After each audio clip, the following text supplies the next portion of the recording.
Iran-backed Houthi rebels claim to have fired 2 ballistic missiles at Israel. The missile force of the Yemeni armed forces carried out a special military operation with 2 ballistic missiles, one of them a hypersonic missile named Palestine 2. ቃሚዎቹ የምዕራባውያን ስጋት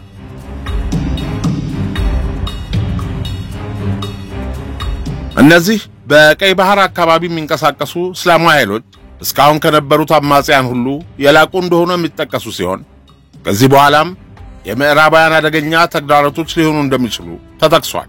ምናልባት በዓለም ላይ ከተነሱት አማጽያን ድሮን ያላቸው ብቸኛ አማጽያን የየመን ሁቲዎች ብቻ ናቸው ማለት ይቻላል። ሁቲዎች የተለያዩ የጦር መሳሪያዎችን የሚጠቀሙ ቢሆንም ከቅርብ ጊዜ ወዲህ ደግሞ ሚሳኤሎችንና ድሮኖችን ይጠቀማሉ። ቃሲፍ 1 እና ቃሲፍ 2 የሚባሉ ድሮኖች አሏቸው። እነዚህም እስከ 200 ኪሎ ሜትር ድረስ የሚወነጨፉ ናቸው።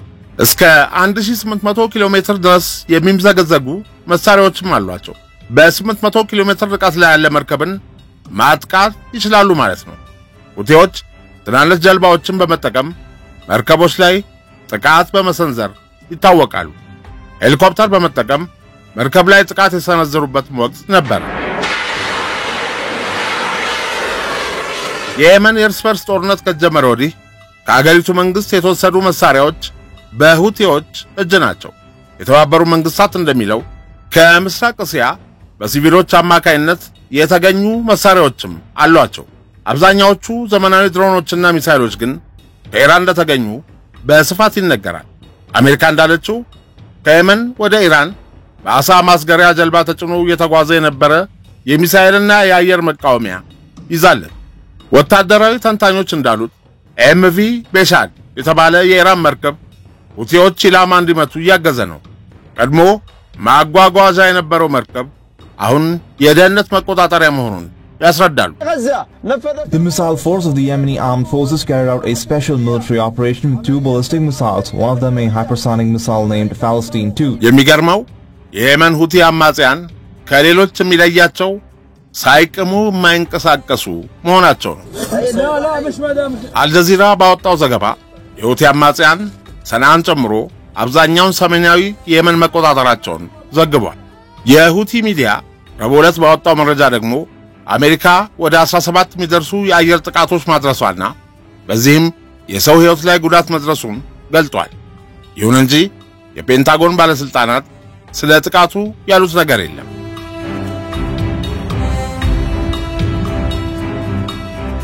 የየመን ታጣቂ ቡድን የሆኑት ሁቲዎች የዓለማችን ኃያላንን ወታደራዊ ኃይሎች መገዳደር ይዘዋል።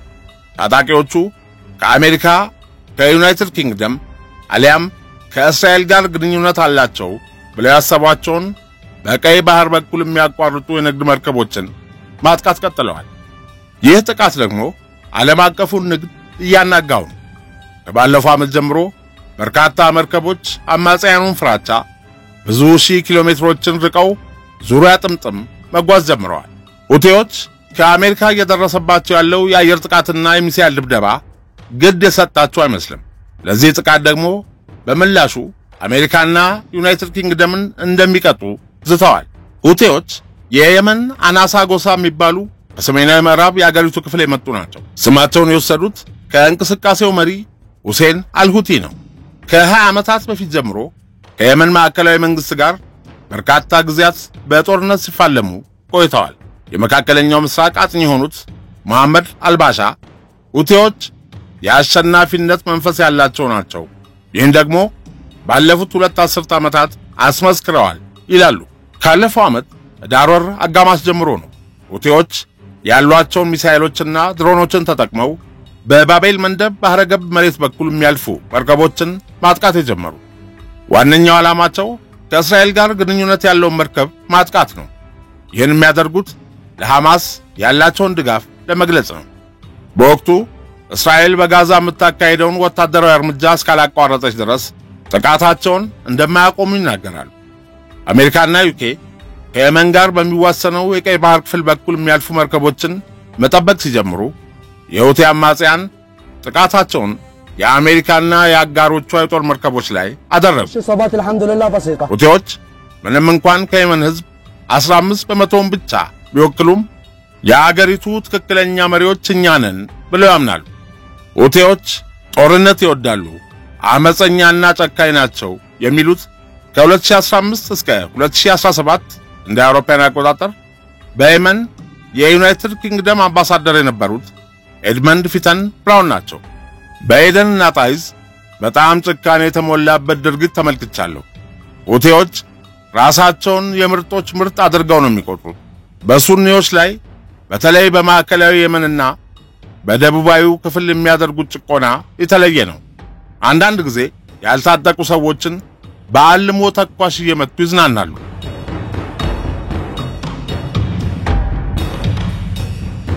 ሁቲዎች ከበቂ በላይ የሆነ የድሮንና ሌሎች አቅርቦቶች አሏቸው። አብዛኛውን አቅርቦት የሚያገኙት ከኢራን ነው። የጦር መሳሪያዎቹ ከኦማን ጋር ባለው ድንበር በኩል በትናንሽ ጀልባዎች ተጭነው ነው የመን የሚገቡት። ሁቲዎች የሚሰነዘርባቸውን ጥቃት ከመመከት ወደ ኋላ የሚሉ አይደሉም። አምባሳደሩ በፍጹም ሊሸነፉ አይሹም ይላሉ። በጋዛ የተኩስ አቁም ስምምነት ከተፈረመ ድል አድርገናል ብለው ሊያውጁ ይችላሉ።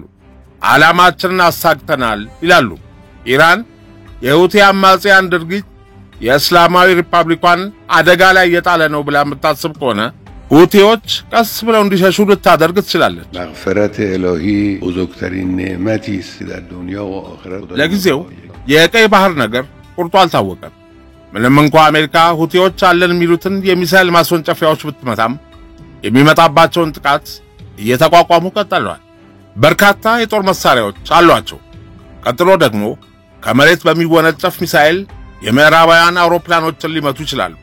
በዚህም ወደፊት በባህር ብቻ ሳይሆን በአየርም ቀይ ባህርና የኤደን ባህረ ሰላጤን አቋርጦ መሄድ በጣም ከባድ ሊሆን ይችላል።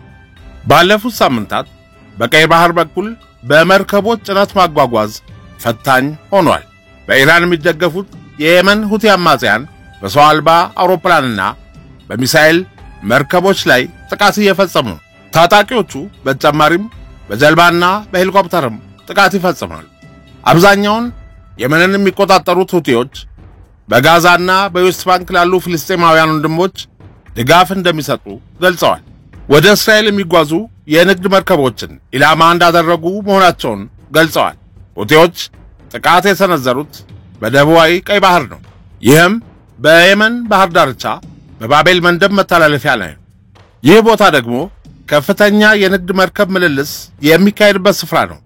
አማጽያኑ ድንገት ብቅ ብለው ጥቃት ስለሚያደርሱ ቀይ ባህርን በነጻነት አቋርጦ ለመሄድ ዛሬም ለንግድ መርከቦች በጣም ፈታኝ ነው።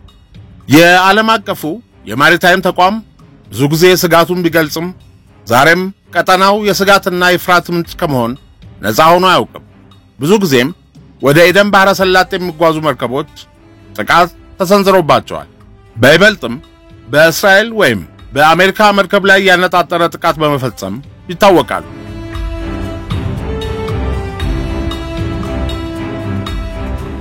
በኢራን የሚደገፉት ሁቲዎች ለሐማስ ያላቸውን የማያወላዳ ድጋፍ ከገለጹ ሰነባብተዋል። ሁቲዎች እንደሚሉት ጥቃት እያደረሱ ያሉት በሁሉም የንግድ መርከቦች ላይ ሳይሆን ከእስራኤል ጋር በሚገናኙት ላይ ብቻ ነው። እስራኤልና አጋሮቿ ግን ይህ መረጃ ሐሰት ነው ይላሉ። ባለፈው ዓመት የአሜሪካና የዩኬ ባህር ኃይሎች የተወሰኑ የሁቲ ሚሳኤሎችን መምታት ችለዋል። ጀልባዎችንም አቃጥለዋል። የሁቲ አማጽያንን ገድለዋል። ይሁንና ከዚህ ቀደም በቀጥታ ወደ የመን ጥቃት አድርሰው አያውቁም። ከእንግዲህ ግን ምናልባት በሁቲ ጥቅሞች ላይ እንዲሁም ወታደራዊ ቀጠናዎች ላይ ቀጥተኛ ጥቃቶች ሊፈጽሙ እንደሚችሉ ነው ጥምረቱ ያስጠነቀቀው። ይህ አሜሪካ መራሹ የሆነውና የቀይ ባህር ዘብ ሆናል ያለው ጥምር ኃይል ዩናይትድ ኪንግደም፣ ካናዳ፣ ባህሬን፣ ዴንማርክ፣ ጀርመን፣ ኢጣሊያ፣ ጃፓን፣ ኔዘርላንድስና ኒውዚላንድን ያካተተ ነው። ጥምረቱ ባወጣው መግለጫ በቀይ ባህር የሁቲ ጥቃቶች ሕገወጥ፣ ተቀባይነት የሌላቸውና አዋኪ ሲል ጠርቷቸዋል። ከዚህ በኋላ ሁቲዎች ለሚሰነዝሩት ጥቃት ይህ ቡድን ቀጥታ ወደ የመን ያነጣጠረ አጸፋዊ ምላሽ ሊሰጥ ይችላል። ምናልባትም የአሜሪካ መራሹ ጥቃት በሁቲ የሚሳኤል ማከማቻ ላይ ያነጣጠረ ይሆናል። አሜሪካ ሁቲዎች ለሚፈጽሟቸው ጥቃቶች ዋነኛዋ ተጠያቂ ኢራን እንደሆነች ትገልጻለች። ኢራን በበኩሏ እጅ የለበትም ስትል ታስተባብላለች። ባለፈው ዓመት በባርባዶስ መርከብ ላይ ጥቃት የፈጸሙ ሲሆን ጥቃት የተፈጸመባት የባርባዶስ ሰንደቅ ዓላማን የምታውለበልበው ትሩ ኮንፊደንስ የተባለችው የጭነት መርከብ በሚሳኤል ከተመታች በኋላ ሰራተኞቿ ከመርከቧ ወርደው የሸሹ ሲሆን መርከቧም በእሳት ተያይዛ በባህሩ ላይ ቆማለች። በመካከለኛው ምስራቅ ያለውን እንቅስቃሴ የሚቆጣጠረው የአሜሪካ ሰራዊት ማዕከላዊ ዕዝ እንዳለው በጥቃቱ 3 የመርከቧ ሰራተኞች ሲገደሉ ቢያንስ 4ቱ ደግሞ ቆስለዋል። ከዛ ውስጥ 3ቱ ክፉኛ ጉዳት ደርሶባቸዋል ብሏል።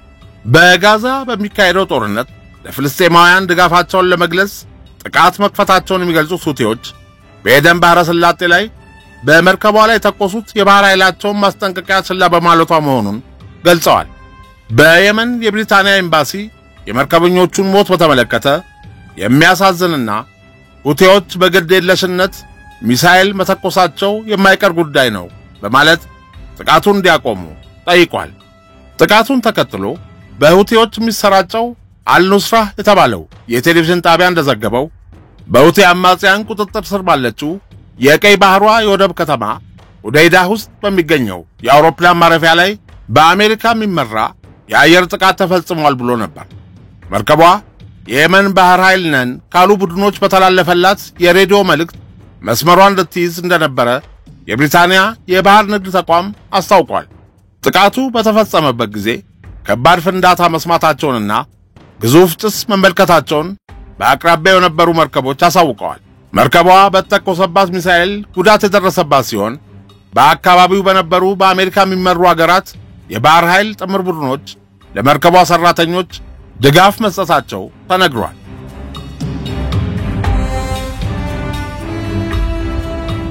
የአሜሪካ የውጭ ጉዳይ መስሪያ ቤት ቃል አቀባይ ሁቲዎች በሚፈጽሙት ጥቃት አሜሪካ ተጠያቂ እንደምታደርጋቸውና ሌሎች ሀገራትም ተመሳሳይ እርምጃ እንዲወስዱ ጥሪ አቅርበዋል።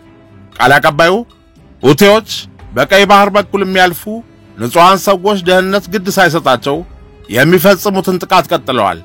አሁን ደግሞ በሚያሳዝን ሁኔታ በንጹሃን ላይ ግድያ ፈጽመዋል በማለት ከሰዋል።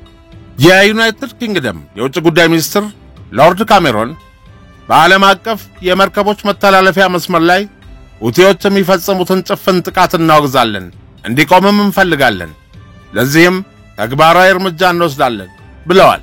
ሁቲዎች ባወጡት መግለጫ ጥቃት የፈጸሙባት መርከብ የአሜሪካ ንብረት ናት ቢሉም የመርከቧ አስተዳዳሪ ድርጅት ቃል አቀባይ ግን መርከቧ ከየትኛውም የአሜሪካ ተቋም ጋር ምንም አይነት ግንኙነት የላትም በማለት አስተባብሏል።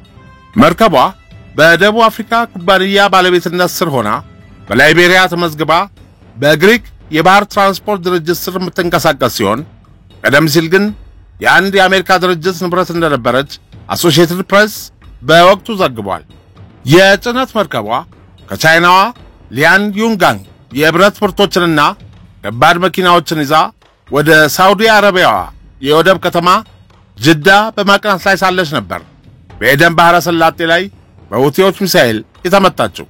ይህ ጥቃት የተፈጸመው ሁቲዎች በአሜሪካ ከሚመሩት የባህር ኃይሎች ጋር በርካታ የተኩስ ልውውጥ ካደረጉ በኋላ ነው። ማክሰኞ ዕለት የሁቲ ኃይሎች በአሜሪካ የጦር መርከብ ላይ የድሮንና የሚሳኤል ጥቃቶችን ፈጽመው እንደነበር ተነግሯል። በሁቲዎች ሚሳኤል ተመታ ውሃ ወደ ውስጧ ሲገባ የቆየችው መርከብ ከሰመጠች በኋላ በየመን አማጽያን ጥቃት የሰመጠች የመጀመሪያዋ መርከብ ሆናለች። በብሪታንያ ተመዝግባ በአንድ የሊባኖስ ተቋም አማካይነት ስትንቀሳቀስ የቆየችው የሰመጠችው መርከብ ጥቃቱ በተፈጸመባት ጊዜም 21 ቶን አሞኒየም ናይትሬት የተባለው ማዳበሪያ ጭና እንደነበር ተነግሯል። ሁቲዎች በቀይ ባህር በኩል በሚያቋርጡ መርከቦች ላይ የሚያደርሱትን ጥቃት ለማስቆም አሜሪካና ብሪታንያ በሌሎች ሀገራት የባህርና የአየር ኃይሎች ተደግፈው በየመን ውስጥ ባሉ የቡድኑ ይዞታዎች ላይ ጥቃት እየፈጸሙ ቢሆንም በመርከቦች ላይ የሚፈጸመው ጥቃት አልተቋረጠም። በተለይም ከሶማሊያ አንስቶ እስከ ቀይ ባህር ድረስ ጥቃት በማድረስ የሚታወቀው የምስራቅ አፍሪካው አልሸባብ ከሁቲዎች ጋር በሚያደርገው ግንኙነት የቀይ ባህር አካባቢ የለየለት ቀጠና እንዳይሆን ያሰጋል። የሁቲ አማጺዎች በቀይ ባህር በኩል በሚተላለፉ መርከቦች ላይ ከሚሰነዝሩት ጥቃት ጎን አልሸባብ ስጋት ፈጥሯል። ምናልባት የሁለቱ ጥምረት በጣም ከተጠናከረ አልሸባብ ሶማሊያን ሊቆጣጠር የሚችልበት አጋጣሚ የሰፋ ነው።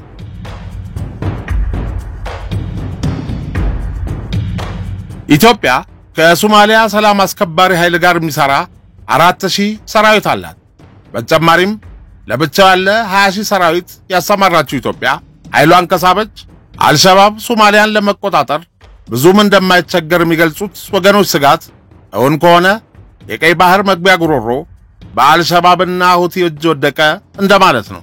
ኢትዮጵያ የባህር በር ባለቤት ለመሆን የጀመረችውን ፍትሃዊና በሰጥቶ መቀበል መርህ ላይ የተመሰረተ እንቅስቃሴ ስለመግፋቷ ስምምነቱን ማወቅ ያለባቸው ተቋማትና ሀገራት አስቀድመው እንዲረዱት መደረጉ ይታወቃል። ኢትዮጵያ ለሶማሊያ ሰላም የልጆቿን ሕይወት የገበረችና በሚሊዮን የሚቆጠሩ የሶማሊያ ተወላጆችን ያለ አንዳች ስጋት አቅፋ የምታኖር ሀገር ስትሆን የኢትዮጵያን ጦር ከሶማሊያ ለማውጣት ባለፈው ዓመት በሶማሊያ መንግስታት ዘንድ ታቅዶ የነበረው አጀንዳ እብደት እንደነበር በርካታ የፖለቲካ ተንታኞች በወቅቱ ገልጸው ነበር።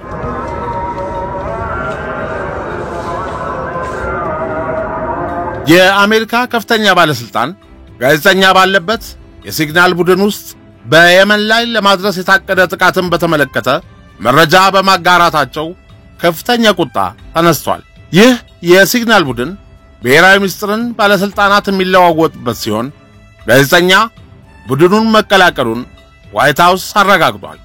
በአትላንቲክ መጽሔት የሚሰራው ጄፍሪ ጎልድበርግ እንዳለው ምክትል ፕሬዝዳንት ጄዲ ቫንስና የመከላከያ ጸሐፊ ፒት አገስት የሚገኙበት ቡድን ውስጥ ነው የተቀላቀለው። አሜሪካ በሁቲ አማጽያን ላይ ለማድረስ ያቀደችው ምስጢራዊ ጥቃት ጋዜጠኛው መመልከቱን ተናግሯል።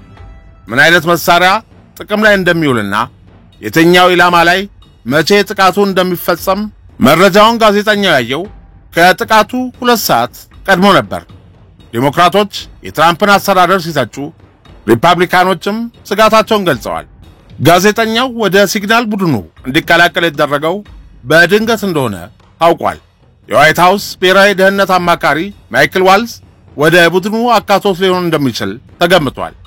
ሁቲዎችን የሚደግፍ ሰው ወደ ሲግናል ቡድኑ እንኳንም አላካተቱ የአሜሪካውያንን ሕይወት አደጋ ላይ የሚጥል መረጃ ነበር እያጋሩ የነበረው ብሏል ጋዜጠኛው። ዶናልድ ትራምፕ አትላንቲክ ላይ ስለወጣው ዘገባ እንደማያውቁ ገልጸዋል።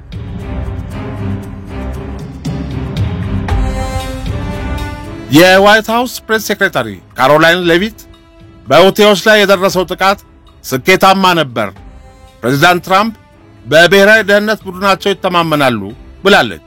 የመከላከያ ሚኒስትር ጸሐፊም ወታደራዊ ኦፕሬሽኑ ስኬታማ መሆኑን ገልጸዋል። ጋዜጠኛው በሲግናል ቡድኑ መቀላቀሉን በተመለከተ ሲጠየቁ አሳሳችና ዋጋ ቢስ ጋዜጠኛ ነው ሲሉ መልሰዋል። የሪፐብሊካኑ አፈጉባኤ ማይክ ጆንሰን ባለስልጣኖች በተገቢው መንገድ ኃላፊነታቸውን እየተወጡ መሆናቸውን በመጥቀስ የጋዜጠኛው በሲግናል ቡድኑ መግባቱ ግን ስህተት ነው ብለዋል። ዴሞክራቶች ጉዳዩ ላይ ምርመራ እንዲከፈት ጠይቀዋል። የብሔራዊ ደህንነት ቅሌት ነው ሲሉም ተችተዋል። ዴሞክራቱ ቻክ ሹመር ለረጅም ጊዜ እንዲህ ያለ ነገር አልሰማሁም፣ የወታደራዊ ደህንነት ክፍተት ነው ብለዋል። ጋዜጠኛው ቡድኑ ውስጥ እንዲገባ ስለመደረጉ በአትላንቲክ ላይ ዘገባ ጽፏል። ቡድኑ ምናልባትም ሐሰተኛ ሊሆን እንደሚችል አስቦ ነበር። ሆኖም ግን በየመን ስለታቀደ ጥቃት በቡድኑ መረጃ ሲለቀቅ በጣም ነበር የተደነቀው። የሁቲ ባለስልጣን በኤክስ ገጻቸው እንዳሉት በአሜሪካ የአየር ጥቃት 53 ሰዎች ተገለዋል። ሲግናል ደህንነቱ አስተማማኝ የሆነ መተግበሪያ ስለሆነ በጋዜጠኞችና ባለስልጣኖች ይመረጣል። ጋዜጠኛው እንዳለው ስለ ጥቃቱ ባለስልጣኖቹ መልእክት በሚለዋወጡበት ወቅት ምክትል ፕሬዝዳንቱ ከፕሬዝዳንቱ የሚጻረር አስተያየት ሰጥተዋል።